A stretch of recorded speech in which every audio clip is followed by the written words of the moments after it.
Jangan lupa like, komen, dan share YouTube TVRI Bengkulu dan nyalakan loncengnya ya.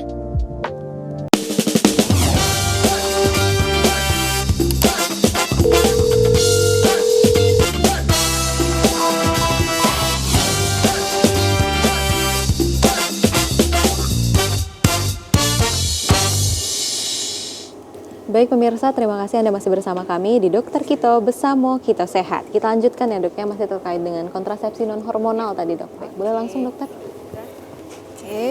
Oke, ini salah satu kontrasepsi non hormonal ya yang kita bahas sekarang, yaitu ada metode amenorelaksasi. Jadi subhanallahnya ketika kita menyusui ya, otomatis ketika kita menyusui nanti ada hormon yang keluar namanya hormon prolaktin untuk memancing produksi ASI. Tetapi selain memancing produksi ASI, ternyata hormon itu juga menekan hormon supaya sel telur kita itu tidak dikeluarkan sehingga terjadi konsepsi. Jadi ini salah satu metode kontrasepsi yang tidak menggunakan obat-obatan, tidak menggunakan alat apapun, cuma dilakukan dengan menyusui anak selama 6 bulan ASI eksklusif ya.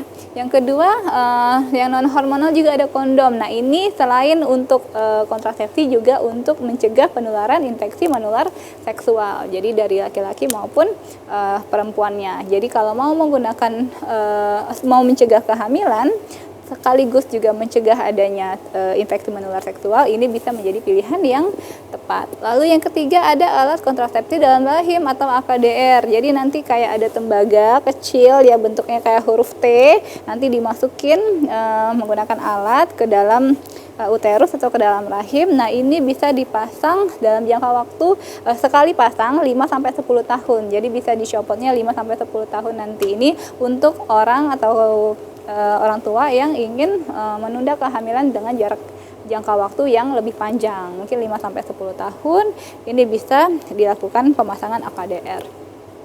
Nah ini ada yang namanya kontrasepsi mantap ya, terdiri dari tubektomi dan vasektomi. Jadi kalau kontrasepsi mantap ini untuk orang tua atau orang-orang yang sudah tidak menginginkan anak lagi. Maksudnya mungkin anaknya sudah cukup ya, mungkin sudah berumur juga. Ini bisa dijadikan pilihan yang paling tepat. Yang untuk laki-lakinya dilakukan vasektomi ya, dipotong pada bagian saluran vas deferensnya. Lalu kita tahu ya bahwa terjadinya konsepsi itu ketika sperma bertemu dengan sel telur. Nah, ini nanti akan mencegah pertemuan sel sperma dan juga sel telur itu tadi. Jadi dia dipotong lalu diikat. Ini sama ya. Ini pemotongan ataupun pengikatan juga pada yang perempuan, tapi ini yang namanya tubektomi. Jadi ini bisa dipilih untuk orang-orang yang memang sudah tidak menginginkan anak lagi. Dan biasanya juga dokter tetap harus konseling ya, jangan langsung tiba-tiba di tubektomi atau di vasektomi karena ada pertimbangan-pertimbangan lainnya juga. Jadi ini untuk kontrasepsi yang non hormonal tadi. Ini minim risiko, kenapa? Karena dia tidak mempengaruhi hormonal kita. Begitu mungkin itu ya yang bisa dijelaskan dari kontrasepsi non hormonal. Jadi silakan dipilih apakah perlunya kontrasepsi yang hormonal ataupun non hormonal.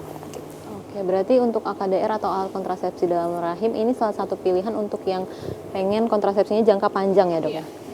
Saya pengen bertanya nih dok, ada juga orang yang memasang kontrasepsi kan bukan buat kehamilan aja ya dok ya? Betul. Ada orang-orang korban pelecehan seksual, itu biasanya dipasang kontrasepsi juga ya dok ya? Itu gimana dokter? Oh iya, sebenarnya kalau itu kita ranahnya bukan cuma ngomongin tentang mencegah kehamilannya juga ya, tapi juga mungkin memulihkan traumanya juga. Kenapa? Karena kan dia mendapatkan kehamilan itu bukan karena diinginkan. Jadi karena ada eksiden, karena ada insiden, maka dilakukan kontrasepsi. Tetapi ini kita ngomongnya masalah ranah hukum juga. Jadi nggak cuman mungkin yang terlibat bukan cuma dokter aja, tetapi juga Komnas Perlindungan Anak misalnya kalau dia korbannya anak-anak, ataupun Komnas Perlindungan Perempuan. Jadi memang tetap dilakukan konseling, dilakukan kontrasepsi boleh.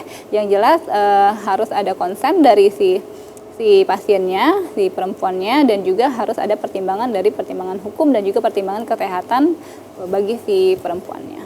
Oke, berarti memang ada banyak institusi yang terlibat juga ya dok ya, apalagi untuk korban-korban pelecehan seksual jika memang untuk mencegah yang tidak diinginkan nantinya.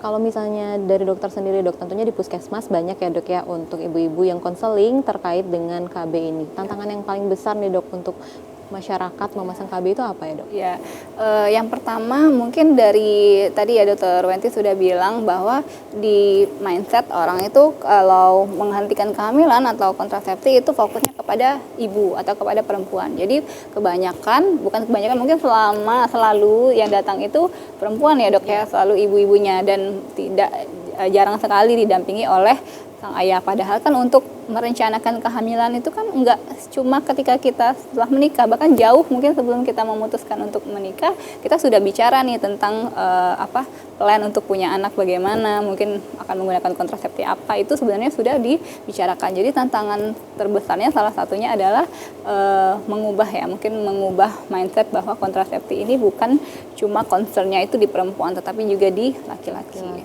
Oke, berarti itu yang paling banyak ya dok ya, masih banyak ibu-ibu di rumah ini atau masyarakat ya, khususnya pemirsa Dokter Kito, nggak boleh lagi nih salah persepsi bahwa KB ini hanya untuk perempuan tapi untuk seluruhnya sebenarnya. Bahkan metode KB untuk pria juga ada ya dok ya, apalagi yang tadi vasektomi ya dok ya, untuk menghentikan kehamilan sama sekali. Nah kalau misalnya KB ini dikatakanlah gagal ya dok, hal pertama yang harus dilakukan pemirsa Dokter Kito di rumah nih gimana dok? Kalau misalnya ternyata gagal, apa aja sih sebenarnya tanda-tanda KB itu gagal dan apa yang harus dilakukan?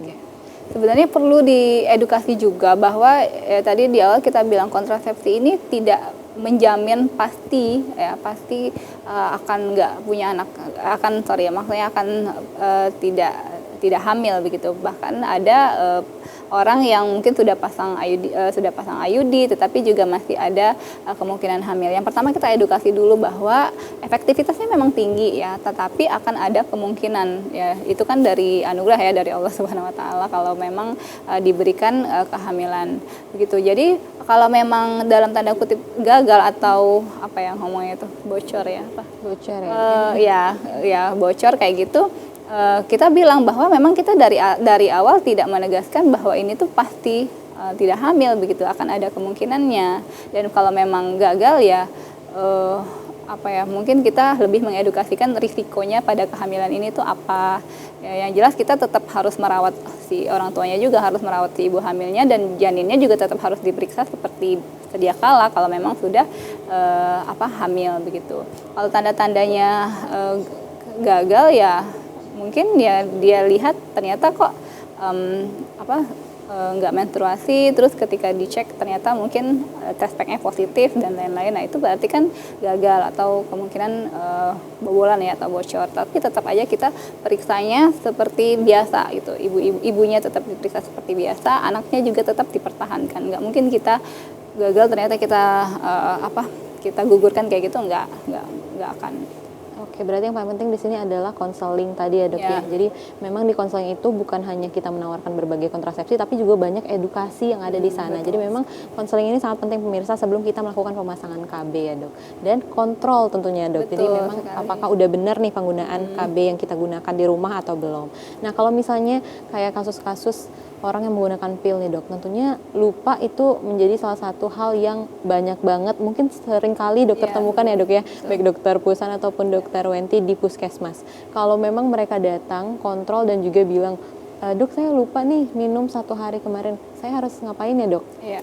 Sebenarnya di stripnya itu ada ya, di balik stripnya itu kalau misalnya lupa biasanya dia akan lanjutkan aja seperti biasa, tapi nanti tergantung dia lupanya berapa hari. Nanti tuh ada ada panduannya untuk konsumsi pil KB itu lupanya berapa hari dan apakah dia harus minum pil KB-nya itu di hari yang sama 2 tablet ataupun 1 tablet terus nanti dilanjutkan seperti biasa. Jadi dilihat dari belakang pil KB-nya itu ditentukan juga berapa hari dari si pasiennya itu lupa. Nanti kita akan edukasikan ke pasiennya apa yang harus dilakukan sama si pasien. Jadi walaupun lupa tetap harus lanjut ya, jadi bukan berhenti. Oh nggak langsung berhenti tapi tetap lanjut ya dok ya. Baik dok, udah banyak banget informasi yang kita dapatkan ya dok ya, nggak terasa juga kita udah di akhir segmen. Mungkin Syifa boleh minta pesan untuk masyarakat dokter kita di rumah dari dokter Wenti terlebih dahulu terkait dengan KB. Oke, jadi KB itu adalah suatu cara ikhtiar kita untuk mencegah kehamilan agar tercipta jarak kehamilan yang ideal. Jadi yang perlu pemirsa Dokter Kito highlight hari ini adalah waspadai kehamilan berisiko dengan cara memilih kontrasepsi yang tepat. Baik, kalau dari dokter Putri gimana nih dok untuk Oke, merencanakan kehamilan, merencanakan untuk punya anak itu yang dilibatkan adalah dua orang tua yaitu ayah dan ibu. Jadi jangan lupa kalau memang datang untuk konseling pemilihan kontrasepsi itu yang datang kedua belah pihak yaitu ayah dan ibu. Baik, tentunya untuk KB ini bukan hanya tentang menunda kehamilan pemirsa, tapi juga untuk kesehatan ibu dan anak dan juga kesejahteraan masyarakat. Baik pemirsa, usai sudah perbincangan kita terkait dengan KB hari ini. Saya Syifa Nabila mohon undur diri, sampai jumpa di episode berikutnya. Dokter Kito Besamo, Kito Sehat.